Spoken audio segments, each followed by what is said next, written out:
তাওরাত গ্রহণের সময় মুসা আলাইহিস সালাম তার রবকে বললেন, ইয়া রব, আমি দেখছি তাওরাতে লেখা আছে এমন একটা উম্মত আসবে যাদের পেটে এক টুকরা খাবার যদি আটকে যায় তাদেরকে আপনি মাফ করে দিবেন, তাদের সব গুনাহ মাফ হয়ে যাবে, কারণ তারা শুরু করবে বিসমিল্লাহ বলে, শেষ করবে আলহামদুলিল্লাহ বলে। সেই উম্মতকে আল্লাহ আপনি আমার উম্মত বানায় দেন। আল্লাহ সুবহানাহু ওয়া তাআলা জবাব দিল, ইয়া মুসা, এটা মুহাম্মদের উম্মত।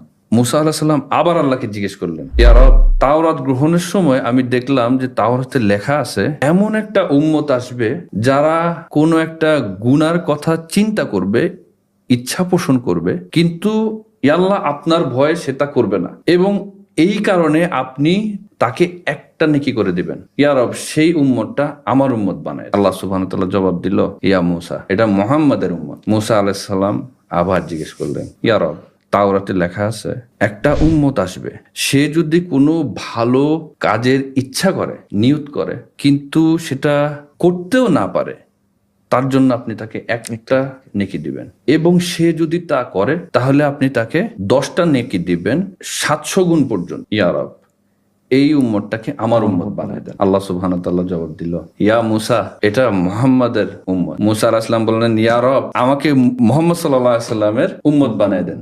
তাওরাত